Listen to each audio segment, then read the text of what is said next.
Olá, meus amigos da nossa Casa Espírita, do nosso Centro Espírita Caminho do Evangelho. Que dia especial! Que data especial! E que presente nós recebemos da direção da casa, da coordenação das atividades, para falar justamente a respeito de Jesus hoje. É Natal de Jesus, meus amigos. É uma data em que todos nós, o mundo todo o planeta, se soubesse da grandiosidade desse homem, desse espírito, nós nos renderíamos a todo instante em prece, em oração de agradecimento a Ele, a Deus, por ter concedido a todos nós aqui na Terra essa bênção. É Natal de Jesus. É uma data em que nós conversávamos recentemente com outras pessoas. Algumas pessoas ficam até entristecidas, e é comum, porque ainda bem que passa rápido, né? Essa espécie de melancolia que nos assalta nesse período, de certa forma nos fala de um reino grandioso e belo, do qual nós temos alguma lembrança, que por isso, nesse período, pela sensibilidade um pouco mais aguçada, não é? Nós acabamos nos lembrando disso. E como estamos distante desse lugar iluminado, belo, nós nos entristecemos. Mas que isso não seja um motivo, meus amigos. Nós temos que ser felizes aqui na Terra, cumprindo a nossa missão aqui na Terra, suportando esses reveses todos, esses momentos nem sempre felizes. Nós sabemos que esse período é um período desafiador, mas é mágico também, porque nos faz com que nós coloquemos à prova as nossas habilidades, nossas potencialidades, nossas capacidades. E é por isso que somos felizes e gratos a Jesus, que aniversaria, em tese, não é verdade? Foi exatamente no dia 25 de dezembro que ele nasceu, nós sabemos, mas nós comemoramos no planeta todo essa data, como sendo um dia em que o Rei Solar veio ter conosco.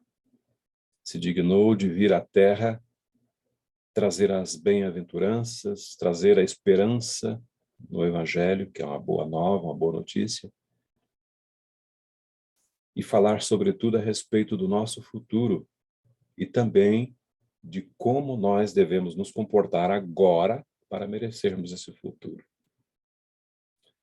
Hoje, então, nós vamos homenagear Jesus de uma maneira um pouco diferente. Nós vamos fazer um relato, é um tanto quanto longo, mas eu prometo que vou aqui fazer com que ele seja, né, sem subtrair nenhum um aspecto, que ele seja um pouco mais rápido, em razão do nosso tempo, que é breve.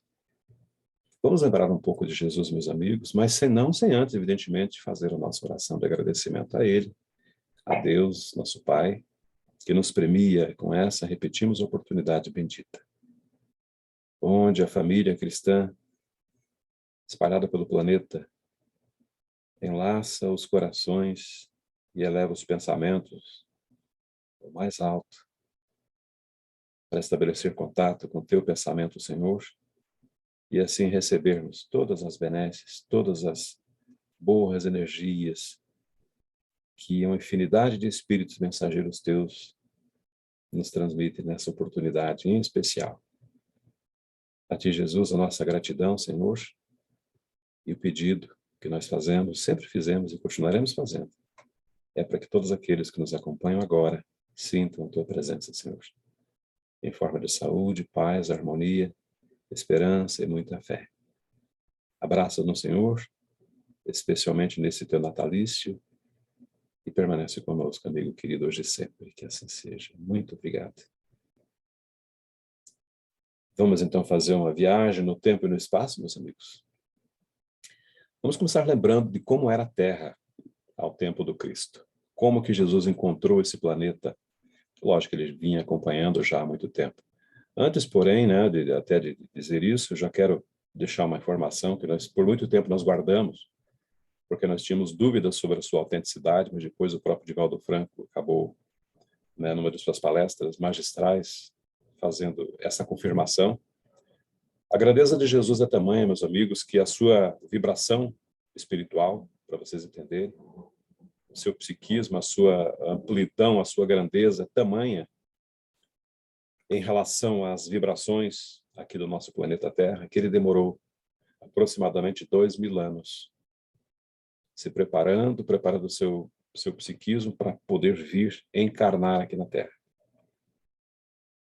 Então, vocês vejam, só para começar, de quem que nós estamos falando. E como que era a Terra ao tempo de Jesus, quando ele veio para cá? Nós lembramos que era um período de muita opressão, política, sobretudo política e religiosa. Os poderosos usavam de licenciosidades mil. Era uma sabe, até falta a palavra para dizer como que era aquela época. Não havia o respeito à mulher, como até hoje, infelizmente, ela não conquistou toda a sua plenitude, seus direitos ainda. Mas na época era mais difícil ainda.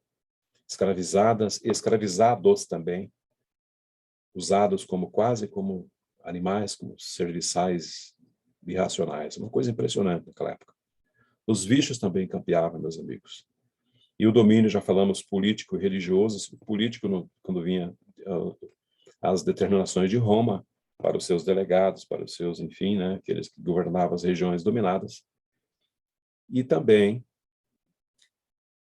havia a necessidade de que alguma coisa fosse transformada, fosse mudada. O Cristo, vendo tudo isso, evidentemente que ele já sabia de tudo que estava acontecendo, claro, e ele se preparou para vir para cá. Nós encontramos na obra A Caminho da Luz, de Chico Xavier, pelo Espírito Emmanuel. Eu sempre falo daquele primeiro capítulo, né? Quando diz que o Cristo recebeu de Deus uma porção da nebulosa solar, uma massa ainda incandescente, né? E foi tratando aquela massa, tudo, que é o nosso planeta hoje. Isso há cerca de 4 bilhões e meio de anos atrás. Mas esse ponto você já conhece, então nós vamos falar de outro capítulo hoje, bem brevemente, que é nas vésperas do Senhor, também da mesma obra Caminho da Luz. Lá Emmanuel nos diz que a espiritualidade superior estava profundamente entristecida. Não só o Cristo, como também muitos e muitos outros espíritos nobres, como ele, que ajudaram, né? Evidentemente, os bons espíritos nunca trabalham sozinhos, vocês sabem. Então, eles estavam muito confrangidos, eu diria, muito entristecidos com tudo que vinha aqui na Terra. E Jesus sim reúne a sua equipe espiritual para preparar a sua vinda aqui para a Terra. Ele não deixaria um planeta que ele próprio iniciou, ou começou, né, ou preparou para todos nós com todo carinho, ele não abandonaria aqueles que vivemos aqui a sua própria sorte. E ele próprio providenciou, trabalhou, planejou a sua vinda para trazer ele mesmo, ele próprio, as lições do amor e da verdade, as lições de sabedoria, as lições a respeito da nossa origem e da nossa destinação divina. E assim o Cristo veio, meus amigos.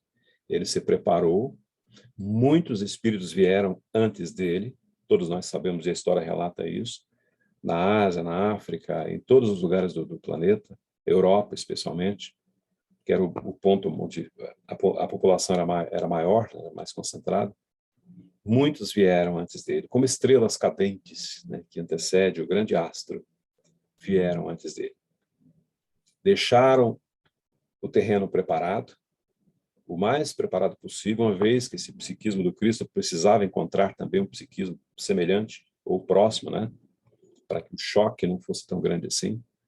E ele veio, numa noite maravilhosa, onde as harmonias divinas cantavam, diz Emmanuel, né, o hino de sublimadas esperanças no coração de todos os homens e no coração da natureza. Que poético, né? Emmanuel sempre muito poético, ele diz assim. Pois muito bem, a manjedoura foi, segundo Emmanuel, o teatro de todas as glorificações da luz e da humildade de Jesus. Até rimou, né? E enquanto alvorecia uma nova era para o globo terrestre, que ele marcou um período de tal forma, meus amigos, que ele dividiu o tempo. O único espírito, o único ser, o único homem que conseguiu dividir o tempo em antes e depois dele. E naquela noite maravilhosa, se confirmou aquilo que João dissera no capítulo 1, versículo 14, já falamos várias vezes aqui, e o verbo se fez carne, e habitou entre nós, cheio de graça e de verdade, lembram disso? É João falando da vinda de Jesus. Porque ele viera justamente, meus amigos, para nos mostrar o caminho da verdade, o caminho da vida. Essa é a missão de Jesus. E a manjedoura, ela assinalava aquele ponto inicial da lição salvadora do Cristo.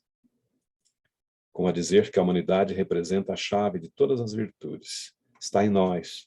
Nós não percebemos e não percebíamos à época, e percebemos pouco ainda hoje, que Jesus estava instalando uma era definitiva da maioridade espiritual do planeta Terra. E ele, com seu próprio exemplo, veio nos trazer a lição de fraternidade e de amor a todos os corações. Essa é a missão principal de Jesus. Como isso aconteceria? Pela exemplificação, evidentemente. Não tem uma lição mais... Não tem lição que fique maior ou melhormente, se eu posso usar esse neologismo, impregnada em nós, do que o exemplo. Por isso, Jesus, quando esteve conosco aqui encarnado, porque ele está conosco ainda, quando ele esteve aqui conosco, ele falou do perdão. Mais do que falar do perdão, ele abraçou os sofredores. Mais do que abraçar os sofredores, ele curou os enfermos. As suas lições foram de uma profundidade tão grande, meus amigos, em apenas 3 anos de apostolado, 3 anos apenas, que ele deixou muitos escritos. Aliás, escreveram sobre o Cristo. E nós temos hoje, como herança, os 4 evangelhos, que evidentemente, repito, eram mais do que 4, né? Nós sabemos que em alguns concílios, né, ocorridos pela Igreja Católica, foram selecionados textos, né, de todos os textos selecionados, 4 ficaram: Mateus, Marcos, Lucas e João. Esses 4 evangelhos, que é, de certa forma, um hino à prática das boas ações e da conquista das virtudes, que todos nós temos, meus amigos. Um conjunto de princípios filosóficos do bem, do amor, da verdade.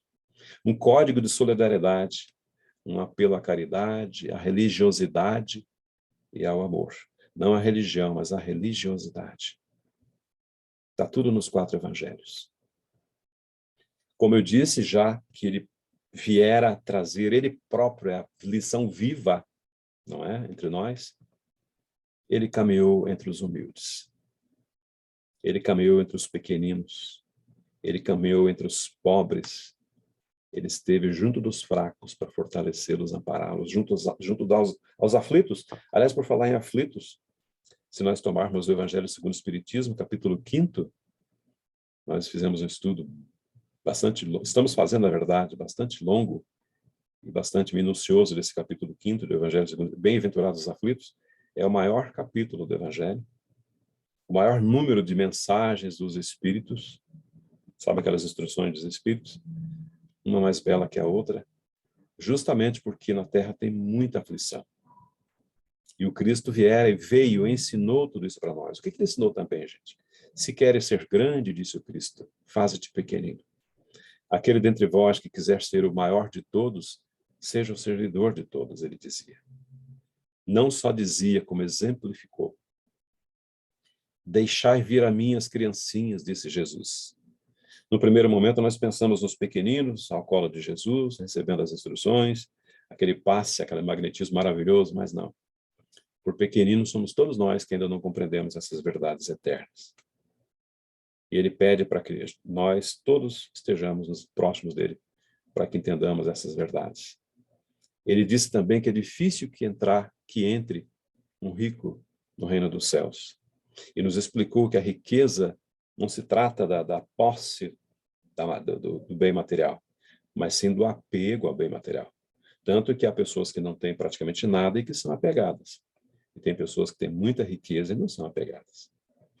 Então, o ensinamento de Jesus é para que nós não nos apeguemos às coisas materiais, transitórias e passageiras. Jesus também nos ensinou para que nós não condenássemos. Nós veremos muito erro comum, não preciso nem citar nenhum exemplo, né? De pessoas, instituições, governos inteiros que se equivocam gravemente. Mas, se nós condenássemos esses povos, essas pessoas, esses governos, estaremos, na verdade, condenando a nós mesmos, porque nós somos parte de tudo isso. Nós não estamos fora do mundo, nós estamos no mundo. Então, esse ensinamento de Jesus para que nós não condenemos é muito profundo também, meus amigos. Especialmente no período do Natal, não é? Em que a gente faz o convite para que as Nem precisa fazer o convite, as famílias se reúnem, mas aquelas que por alguma razão não se reúnem, por uma diferençazinha aqui, outra ali, olha uma grande oportunidade, não é verdade? De se reunirem, se abraçarem, aproveitar essa grande oportunidade que o Cristo nos dá, mais uma vez, todo ano ele nos dá, na verdade, todos os dias do ano, não é verdade? A gente comemora agora, mas o Cristo está todo dia junto de nós, porque ele espera de que nós sejamos aqueles que nos reunamos em nome dele. Porque ele mesmo disse que se nós fizéssemos isso, ele estaria no nosso meio. Lembram disso? Jesus também pediu, orientou, ensinou para que os aflitos o procurassem, já acabamos de dizer também. Porque ele é o médico das almas, de todas as almas, médico divino. Com relação aos exemplos de Jesus, nós temos um elenco de várias e várias oportunidades, que não vamos aqui elencar todas, que são muitas. Por exemplo, a cura dos cegos. Aqui também uma excelente oportunidade para falar a respeito não somente da cegueira material, na verdade, eu diria muito mais da cegueira espiritual, que a nossa cegueira mais grave hoje não é a cegueira dos olhos, é a cegueira do espírito, da alma. Mas ele fez essa cura, sim, essas, e foram muitas curas. Ele fez com que muitos cegos enxergassem. Repetimos, tanto os cegos da vista material quanto os cegos da compreensão espiritual. Ele levantou os coxos e os paralíticos, sim. E mais do que isso, quando Jesus fez isso, por mais de uma vez, ele disse para essas criaturas que foram abençoadas com a cura, para que não voltassem a reincidir no crime, a recair no crime, a repetir o crime, para que não acontecesse coisa pior. Olha que lição. Ele sarou muitas feridas, isso também nós temos notícia. Ele ressuscitou aqui também, junto com a cura da visão, ressuscitou os mortos. E por nossa conta nós dizemos mortos de corpos e de almas. Porque se nós lembrarmos de Lázaro, por exemplo, né, que estava no sepulcro já há alguns dias, já estava, a gente sabe, quase iniciando um processo de decomposição, mas o Cristo sabia que ali havia o espírito ainda, não havia se desligado. Com seu magnetismo, com sua energia, ele pede para que Lázaro saia. E ele sai.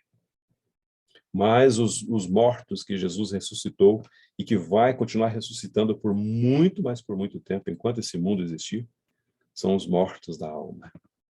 São aqueles de nós que insistimos ainda em não crer na nossa origem divina, na nossa imortalidade. Não é? Por isso nós somos mortos na carne, estamos mortos aqui agora. Ao contrário de que todo mundo pensa, agora nós estamos mortos. Quando sairmos daqui e recuperarmos a nossa condição de espíritos imortais, porque nós somos imortais na carne, evidentemente, mas a carne é mortal, mas o espírito não. E essa é a mensagem que o Jesus deixou, aliás, ele anunciara isso antes da sua desencarnação, da sua morte, e depois de 3 dias, aquele templo, ele disse que se fosse destruído, ele colocaria de pé novamente, ele o fez. Ele reapareceu, ressurgiu em toda a sua glória. Olha que maravilha. Justamente para falar a respeito da imortalidade da alma. Ele advertia também, meus amigos, esse é um ponto muito interessante, quanto aos nossos erros, nossos crimes, aspas, por minha conta, nossos pecados, por todos os meios, inclusive pelo pensamento. Jesus nos ensinou que quando nós pensamos, depois a literatura complementar, a própria codificação, mas depois, especialmente depois, André Luiz, por exemplo, e outros autores, vão nos falar a respeito da potencialidade que tem o nosso pensamento. Leon Denis fala isso, né? Lá no capítulo 20, a partir do capítulo 20, de O Problema do Ser, Destino e da Dor, para ver como o nosso pensamento e nossa vontade agem quando nós cuidamos ou quando não cuidamos. Falou também dos nossos débitos que todos nós temos para com a lei de Deus. A comprovação, a justificativa para dizer isso para vocês é o fato de estarmos aqui na Terra. Sendo um mundo de provas e de expiações, evidentemente que ninguém está aqui a passeio. Nós estamos aqui na condição daqueles que estamos pagando nossos débitos, né? Mas, ao mesmo tempo, também Jesus deixou o conforto, o alento, a consolação. Evidentemente que não poderia ser diferente. Ele também falou da nossa perfectibilidade, da nossa condição de espíritos tão perfeitos quanto pudermos ser. O mais perfeito possível. A nossa perfeição relativa e definitivamente absoluta pertence a Deus, mas Jesus falou a respeito disso, quando dizia, vós sois deuses. Lembram disso? É uma maravilha? Pois muito bem, meus amigos. A vinda de Jesus aqui para a Terra, nesse mundo conturbado, como nós falamos no começo da nossa fala, deu a ele o epíteto, o apelido, né, o codinome, como queiram, eu diria o mais meritório dos títulos de Príncipe da Paz. Porque ele sempre pregou isso, exemplificou isso. Recomendou a paz, a fraternidade, a reconciliação. Olha o Natal aí para isso, né? O perdão aos inimigos. Exemplificou isso. Nunca se desfez, nunca se afastou daqueles impuros, dos imperfeitos. Muito pelo contrário, esteve junto deles, dizendo que não são os sãos que precisam de médico, mas os doentes. É uma maravilha, a vida de Jesus é um homem incomparável. Como disse, se não me engano, Ernesto Renan. Foi ele que disse. Jesus é um homem incomparável. Um profundo conhecedor da alma humana. E essa qualidade de Jesus, ele nos deixou como recomendação, para que nós nos conhecêssemos a nós mesmos. Aliás, Joana de Ângeles tem várias e várias obras. Eu diria que todo o conjunto da obra de Joana trata a respeito disso, para que nós nos conheçamos. Porque esse é um ponto principal para que nós façamos a nossa mudança, o nosso crescimento espiritual. Na parábola do bom samaritano, por exemplo, Jesus também deixou um exemplo, mais um, né? De que nós devemos abrigar, alimentar, cuidar, sarar, acolher. Olha, quanta informação. A área do atendimento espiritual tem na vida de Jesus todos os exemplos possíveis para que nós possamos desempenhar muito bem as nossas tarefas na casa espírita, em onde quer que nós nos encontramos. Não somente na casa espírita, né? Jesus também recebeu, lá, evidentemente, o príncipe da paz, o pacificador. O príncipe da paz foi um nome muito bonito, muito apropriado, que nós encontramos, já fizemos uma palestra a respeito, vocês acham fácil, quando nós recuperamos o trabalho de uma menininha, hoje é uma mocinha já, mais de 20 anos, norte-americana, chamada Kiane Kramaric, que gravou um quadro muito bonito de Jesus e deu a esse quadro o nome de O Príncipe da Paz. Jesus é o pacificador. Se alguém vos bater na face direita, disse Jesus, apresente que a outra também. E ele próprio fez isso. Ele próprio fez isso. É o mestre por excelência. Os ricos, os felizes, inteligentes, os sãos, deverão ser mais generosos para com seus semelhantes, porque esses têm condições. Então, se nós temos condições de sermos fraternos, que sejamos. Não percamos a oportunidade, meus amigos. Ele é a síntese do amor. Quando nós falamos também, uma oportunidade que tivemos foi aqui na nossa casa mesmo, que se Moisés representou aqui na terra a lei, a justiça, e se o Espiritismo é verdade, Jesus é o amor. E o amor está exatamente no meio. Percebem? O amor está entre a justiça e a verdade. Esse é o aniversariante de hoje, meus amigos. Jesus, a síntese do amor. Amai os vossos inimigos, lembram disso? Fazei o bem aos que vos odeiam e orai pelos que vos perseguem e vos caluniam. Olha a recomendação de Jesus. Muito embora todo esse esforço do Cristo, que muitos de nós não compreendemos ainda, tanto é que ouvimos críticas a respeito disso, que o mundo não foi 100% convertido ao cristianismo, aspas, no convertido, né? Não foi mesmo, não. Mesmo. Dos 8 bilhões de seres, nós somos, em média, 2 bilhões, se chegar a 2 bilhões. Talvez um pouco mais, um pouco menos.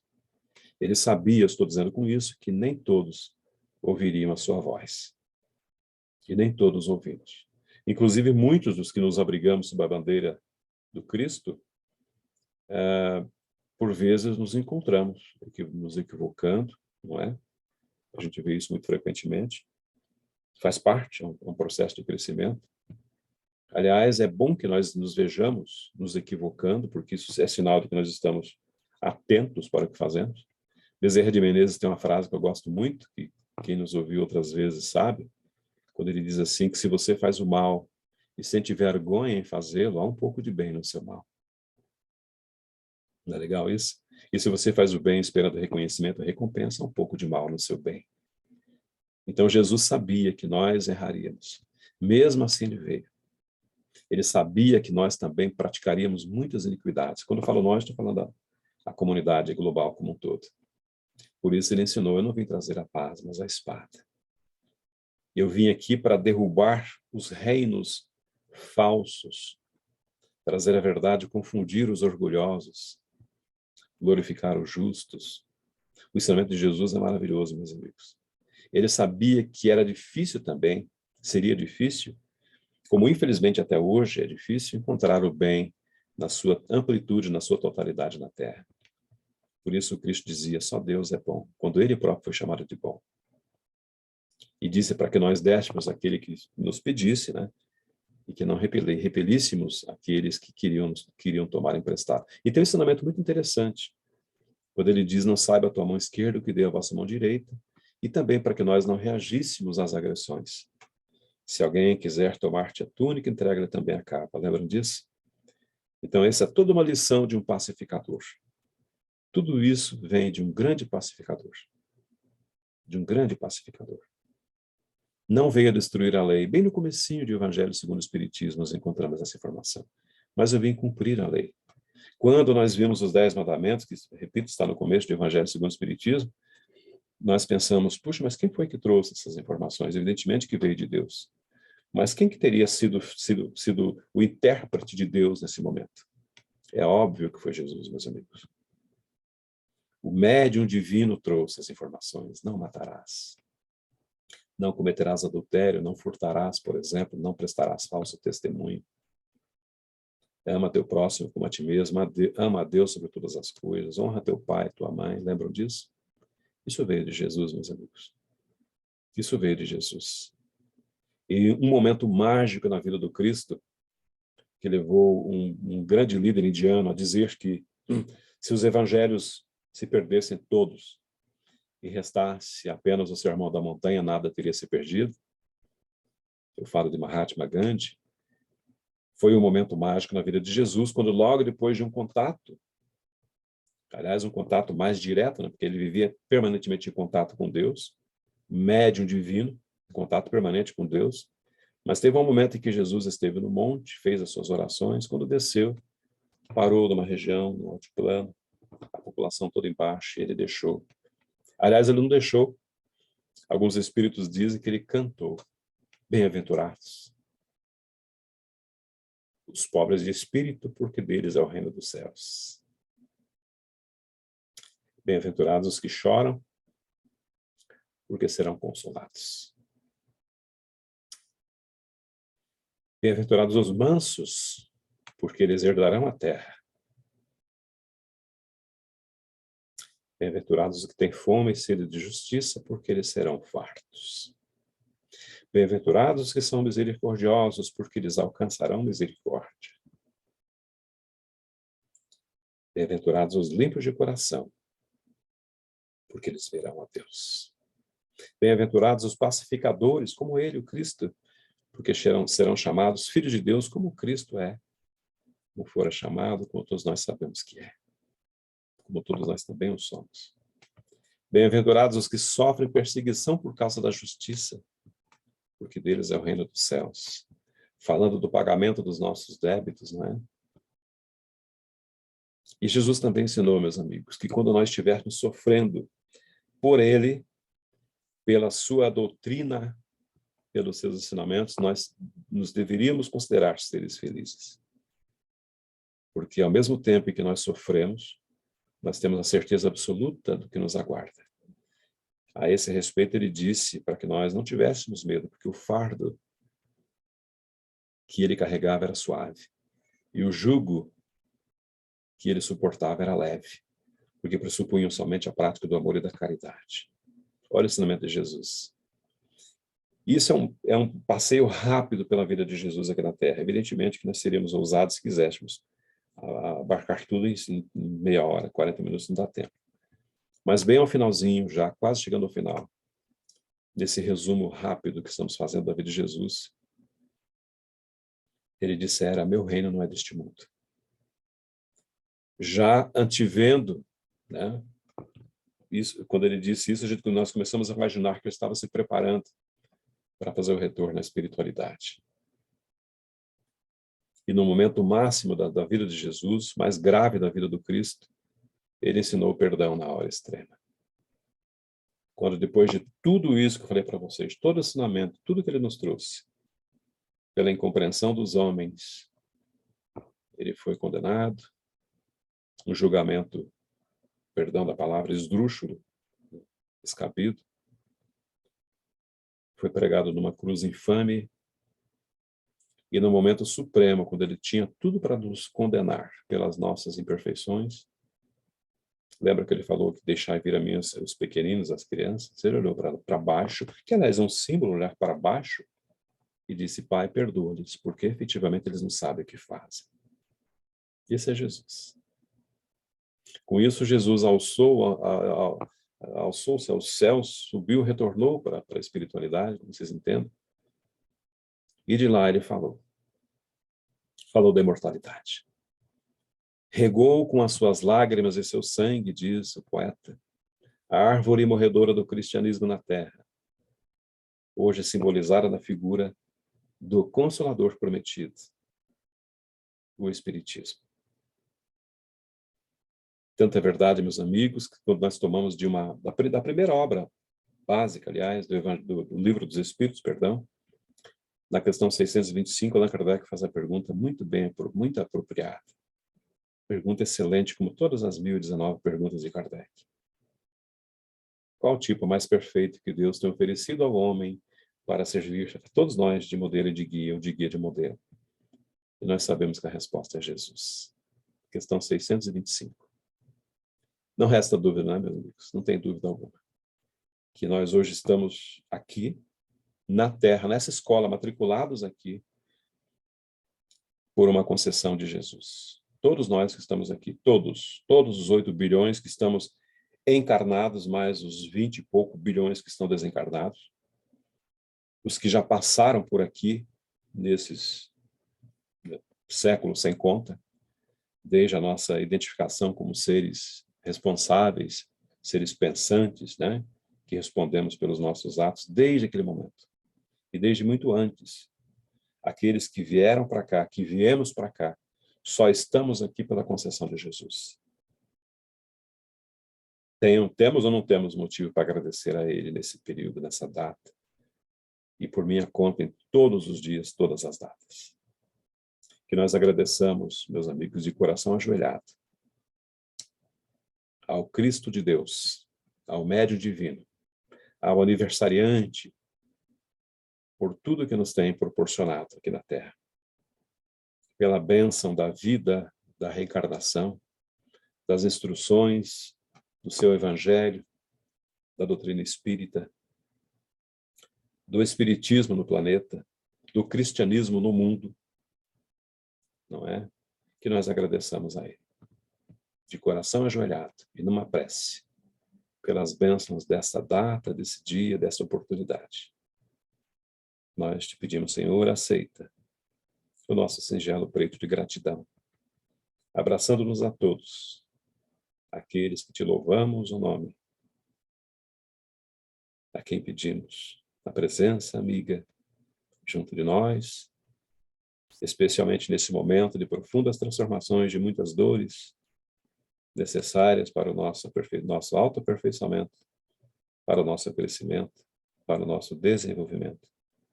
Nós só conseguiremos, Senhor, suportar todas essas dificuldades, segurando tua mão e caminhando contigo. Por isso te pedimos, Senhor, permanece conosco, amigo querido, hoje e sempre, fazendo com que todos aqueles que nos acompanham agora em seus lares sintam a tua presença em forma de saúde e de muita paz. Muito obrigado, Senhor. Feliz Natal, Senhor, e muita paz, meus amigos, e até outra oportunidade.